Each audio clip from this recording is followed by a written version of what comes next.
Ito na yung ulam. Dito ko iiwan, no? Sigurado ko, alam nyo to. Meron ako nabiling isda, kaso alanganin na eh.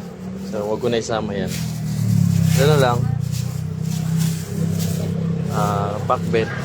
Yan, may bagoong na rin yan. Siyempre, may sticker. Tsaka may pangbiling anong gusto nyo, magic sarap isda o ano, pwede kayong bumili. Sama ko na yan. Bubuhol ko lang yan. Tapos syempre, sasabit ko rito.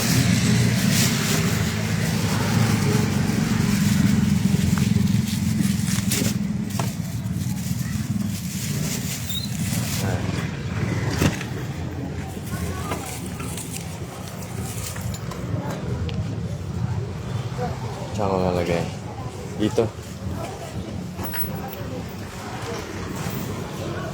Ayan. Palagay dito ah. Saglit ah. Ito. Ito bantay niya no. Ayan. Pinin niya na. Ha?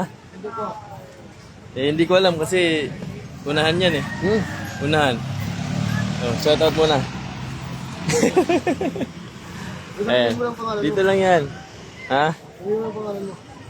Sabi mo, Uncle. Kaya Uncle. Sabi mo sa akin. Ito sabihin nyo lang dito kay Ayuda. Boss Amo. Ayuda yan. Hoy, sana all. May ulam sila. May ulam na. May pang Yung gas. pang soft drinks pa. Meron. Sa loob. Meron yan sa loob. Dito yan, oh. Kay Boss Henry. Kunin ko muna yung paninda ko. Hanapin yung nakahubad. Ha? Sabi mo na, hanapin niya yung nakahubad. Hanapin nyo din yung nakahubad. Oo. Okay na to. Puntahan nyo na lang. Pa-picture na lang kayo rito.